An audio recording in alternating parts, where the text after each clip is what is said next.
महाराज जनक के कनिष्ठ भ्राता कुशध्वज सांकाश्यपुरी में रहकर राज्य का प्रबंध किया करते थे।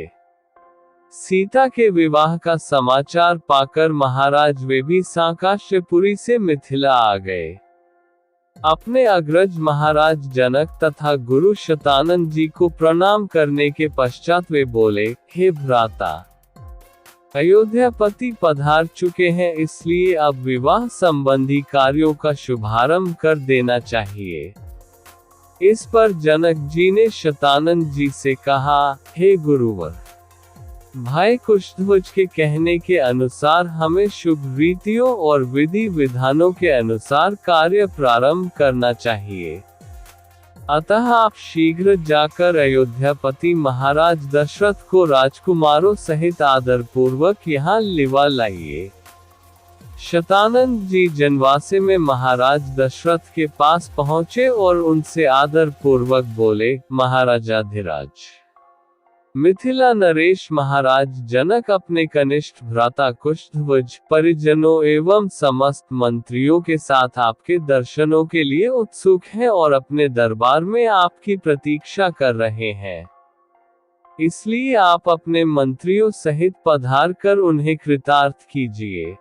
राजा जनक का संदेश पाकर राजा दशरथ गुरु वशिष्ठ, मंत्रियों एवं राजकुमारों के साथ वहां पहुंचे जहां राजा जनक उनकी प्रतीक्षा कर रहे थे। मिथिलापति ने खड़े होकर उन सब का स्वागत किया और उन्हें बैठने के लिए यथोचित स्थान प्रदान किया। जब सब अपने अपने स्थानों पर विराजमान हो गए तो इक्ष्वाकु वंश के गुरु वशिष्ठ जी ने राजकुमारों का गोत्र पढ़ना प्रारंभ किया, जो इस प्रकार था। आदि रूप स्वयंभू ब्रह्मा जी से मरीचि का जन्म हुआ। मरीचि के पुत्र कश्यप हुए। कश्यप के विवस्वान और विवस्वान के वैवस्वत मनु हुए। वैवस्वत मनु के पुत्र इक्ष्वाकु हुए। इक्ष्वाकु ने अयोध्या को अपनी राजधानी बनाया और इस प्रकार इक्ष्वाकु कुल की स्थापना की। इक्ष्वाकु के पुत्र कुक्षी हुए। कुक्षी के पुत्र का नाम विकुक्षी था। विकुक्षी के पुत्र बाण और बाण के पुत्र अनरण्य हुए। अनरण्य से पृथु और पृथु से त्रिशंकु का जन्म हुआ। त्रिशंकु के पुत्र धुंधुमार हुए। धुंधुमार के पुत्र का नाम युवनाश्व था। युवनाश्व के पुत्र माधाता हुए और माधाता से सुसंधि का जन्म हुआ। सुसंधि के दो पुत्र हुए, ध्रुवसंधि एवं प्रसेनजित। ध्रुवसंधि के पुत्र भरत हुए। भरत के पुत्र असित हुए और असित के पुत्र सगर हुए। सगर के पुत्र का नाम असमंज था। असमंज के पुत्र अंशुमान तथा अंशुमान के पुत्र दिलीप हुए।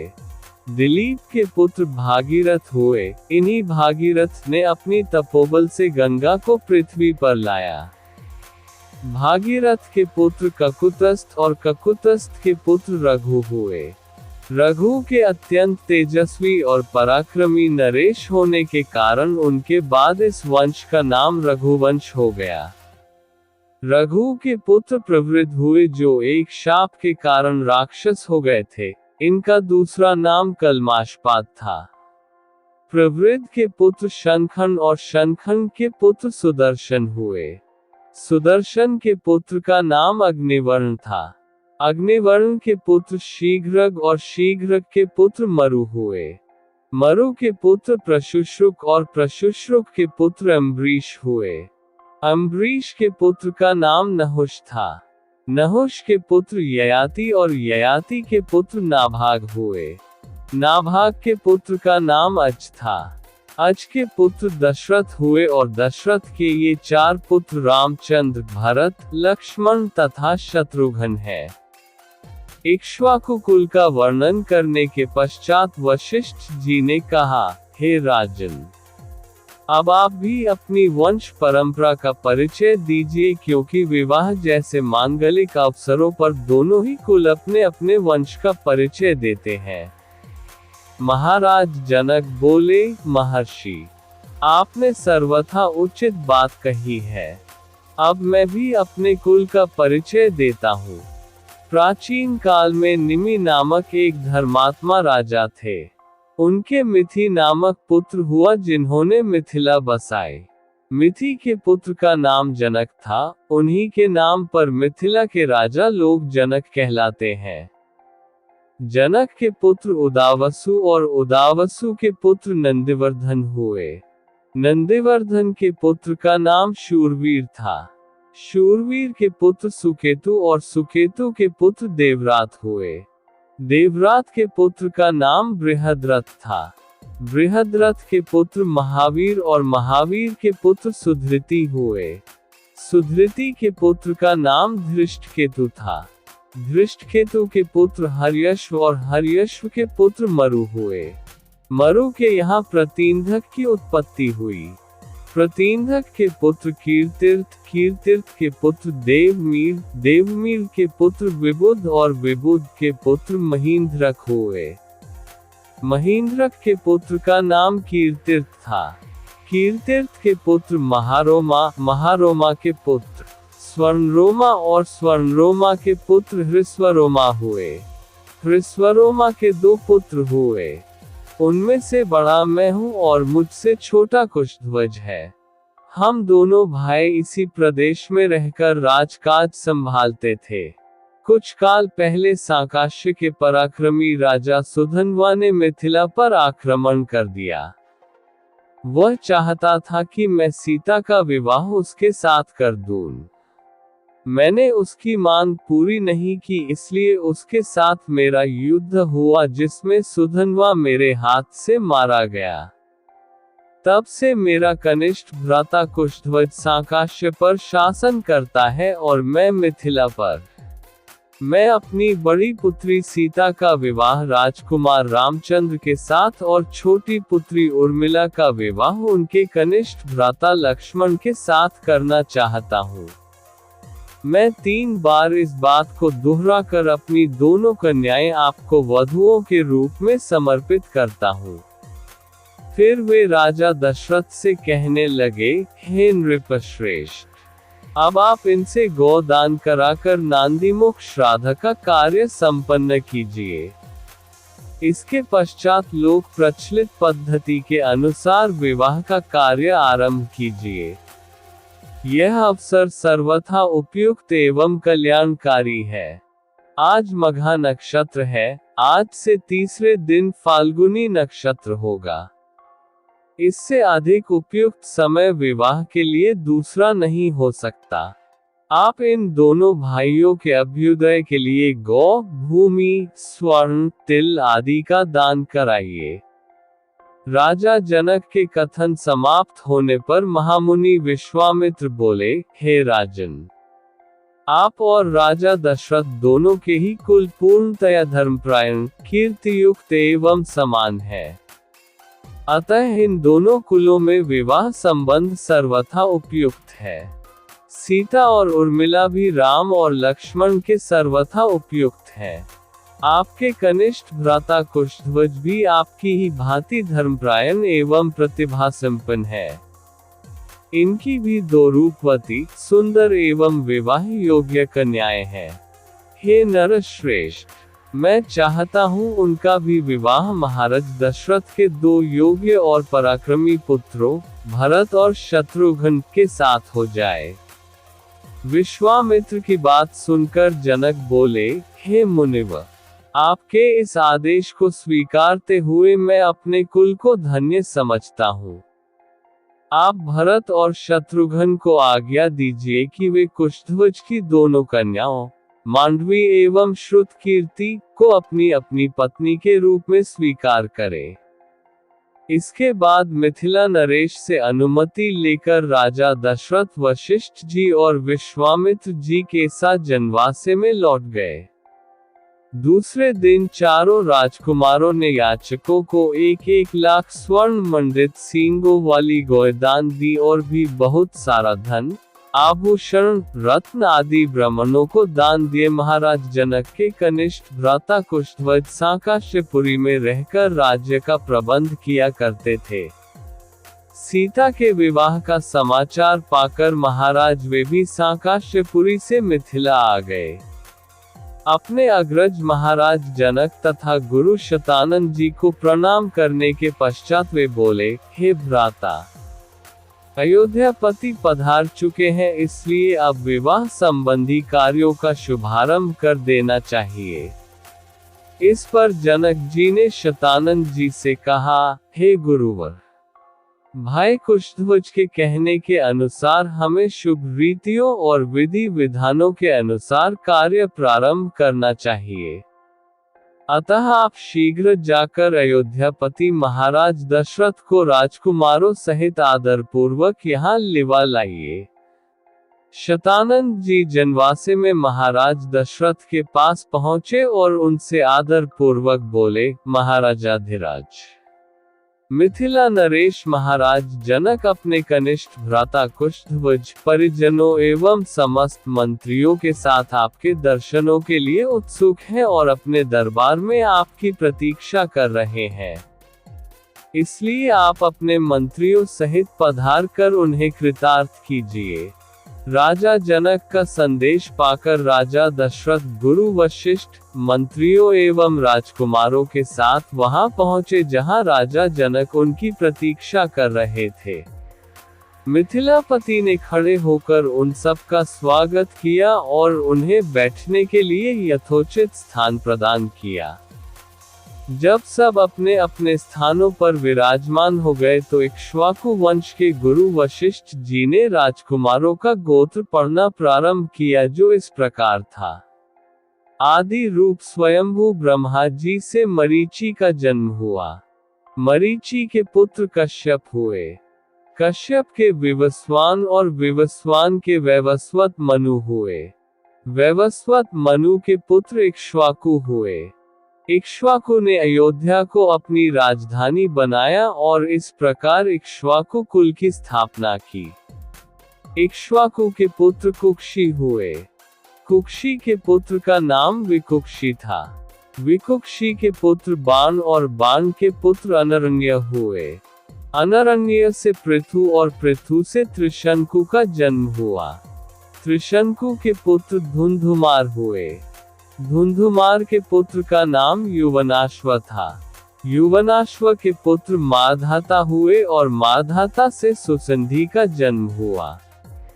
सुसंधि के दो पुत्र हुए, ध्रुवसंधि एवं प्रसेनजित। ध्रुवसंधि के पुत्र भरत हुए। भरत के पुत्र असित हुए और असित के पुत्र सगर हुए। सगर के पुत्र का नाम असमंज था। असमंज के पुत्र अंशुमान तथा अंशुमान के पुत्र दिलीप हुए। दिलीप के पुत्र भागीरथ हुए। इन्हीं भागीरथ ने अपनी तपोबल से गंगा को पृथ्वी पर लाया। भागीरथ के पुत्र ककुतस्थ और ककुतस्थ के पुत्र रघु हुए। रघु के अत्यंत तेजस्वी और पराक्रमी नरेश होने के कारण उनके बाद इस वंश का नाम रघुवंश हो गया।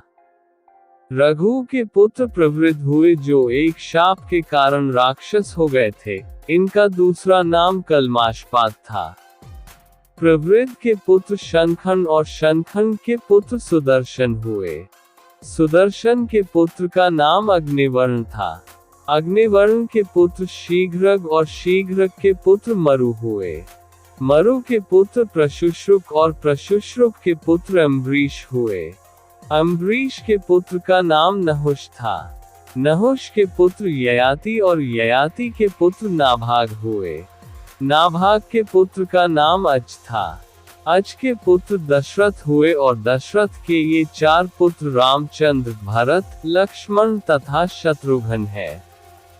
इक्ष्वाकु कुल का वर्णन करने के पश्चात वशिष्ठ जी ने कहा, हे राजन, अब आप भी अपनी वंश परंपरा का परिचय दीजिए, क्योंकि विवाह जैसे मांगलिक अवसरों पर दोनों ही कुल अपने अपने वंश का परिचय देते हैं।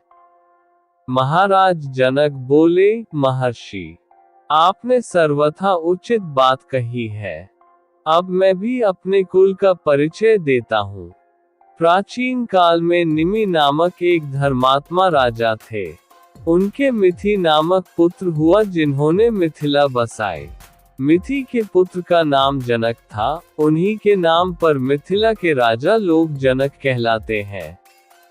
जनक के पुत्र उदावसु और उदावसु के पुत्र नंदिवर्धन हुए।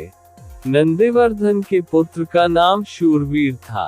शूरवीर के पुत्र सुकेतु और सुकेतु के पुत्र देवरात हुए। देवरात के पुत्र का नाम बृहद्रथ था। बृहद्रथ के पुत्र महावीर और महावीर के पुत्र सुधृति हुए। सुधृति के पुत्र का नाम धृष्टकेतु था। धृष्टकेतु के पुत्र हर्यश्व और हर्यश्व के पुत्र मरु हुए। मरु के यहाँ प्रतींधक की उत्पत्ति हुई। प्रतींधक के पुत्र कीर्तिर्थ, कीर्तिर्थ के पुत्र देवमीर, देवमीर के पुत्र विबुध और विबुध के पुत्र महींद्रक हुए। महींद्रक के पुत्र का नाम कीर्तिर्थ था। कीर्तिर्थ के पुत्र महारोमा, महारोमा के पुत्र स्वर्णरोमा और स्वर्णरोमा के पुत्र हृस्वरोमा हुए। हृस्वरोमा के 2 पुत्र हुए। उनमें से बड़ा मैं हूँ और मुझसे छोटा कुशध्वज है। हम दोनों भाई इसी प्रदेश में रहकर राजकाज संभालते थे। कुछ काल पहले सांकाश्य के पराक्रमी राजा सुधन्वा ने मिथिला पर आक्रमण कर दिया। वह चाहता था कि मैं सीता का विवाह उसके साथ कर दूं। मैंने उसकी मांग पूरी नहीं की, इसलिए उसके साथ मेरा युद्ध हुआ जिसमें सुधन्वा मेरे हाथ से मारा गया। तब से मेरा कनिष्ठ भ्राता कुशध्वज सांकाश्य पर शासन करता है और मैं मिथिला पर। मैं अपनी बड़ी पुत्री सीता का विवाह राजकुमार रामचंद्र के साथ और छोटी पुत्री उर्मिला का विवाह उनके कनिष्ठ भ्राता लक्ष्मण के साथ करना चाहता हूँ। मैं 3 बार इस बात को दोहरा कर अपनी दोनों कन्याएं आपको वधुओं के रूप में समर्पित करता हूँ। फिर वे राजा दशरथ से कहने लगे, हे नृपश्रेष्ठ, अब आप इनसे गोदान कराकर नांदीमुख श्राद्ध का कार्य संपन्न कीजिए। इसके पश्चात लोक प्रचलित पद्धति के अनुसार विवाह का कार्य आरंभ कीजिए। यह अवसर सर्वथा उपयुक्त एवं कल्याणकारी है। आज मघा नक्षत्र है। आज से तीसरे दिन फाल्गुनी नक्षत्र होगा। इससे अधिक उपयुक्त समय विवाह के लिए दूसरा नहीं हो सकता। आप इन दोनों भाइयों के अभ्युदय के लिए गौ, भूमि, स्वर्ण, तिल आदि का दान कराइए। राजा जनक के कथन समाप्त होने पर महामुनि विश्वामित्र बोले, हे राजन, आप और राजा दशरथ दोनों के ही कुल पूर्णतया धर्मपरायण, कीर्तियुक्त एवं समान है। अतः इन दोनों कुलों में विवाह संबंध सर्वथा उपयुक्त है। सीता और उर्मिला भी राम और लक्ष्मण के सर्वथा उपयुक्त हैं। आपके कनिष्ठ भ्राता कुशध्वज भी आपकी ही भांति धर्मपरायण एवं प्रतिभा संपन्न है। इनकी भी 2 रूपवती, सुंदर एवं विवाह योग्य कन्याएं हैं। हे नरश्रेष्ठ, मैं चाहता हूँ उनका भी विवाह महाराज दशरथ के 2 योग्य और पराक्रमी पुत्रों, भरत और शत्रुघ्न के साथ हो जाए। विश्वामित्र की बात सुनकर जनक बोले, हे मुनिव, आपके इस आदेश को स्वीकारते हुए मैं अपने कुल को धन्य समझता हूँ। आप भरत और शत्रुघ्न को आज्ञा दीजिए कि वे कुशध्वज की दोनों कन्याओं, मांडवी एवं श्रुतकीर्ति को अपनी अपनी पत्नी के रूप में स्वीकार करें। इसके बाद मिथिला नरेश से अनुमति लेकर राजा दशरथ वशिष्ठ जी और विश्वामित्र जी के साथ जनवासे में लौट गए। दूसरे दिन चारों राजकुमारों ने याचकों को 1-1 लाख स्वर्ण मंडित सींगों वाली गौदान दी और भी बहुत सारा धन, आभूषण, रत्न आदि ब्राह्मणों को दान दिए। ये कहानी राजा जनक और राजा दशरथ के परिवारों के बीच संबंध और उनके वंश की परंपरा पर आधारित है, जो रामायण में वर्णित है। कथा के अनुसार मिथिला के राजा जनक अपनी पुत्री सीता का विवाह अयोध्या के राजकुमार राम के साथ करने का निश्चय करते हैं। सीता के विवाह का समाचार पाकर उनके छोटे भाई कुशध्वज भी सांकाश्यपुरी से मिथिला आकर विवाह के कार्य में सम्मिलित होते हैं। राजा जनक ने विवाह की विधि विधान का प्रारंभ करने का विचार किया और अयोध्या के राजा दशरथ और उनके पुत्रों को आमंत्रित करने के लिए अपने गुरु शतानंद को भेजा।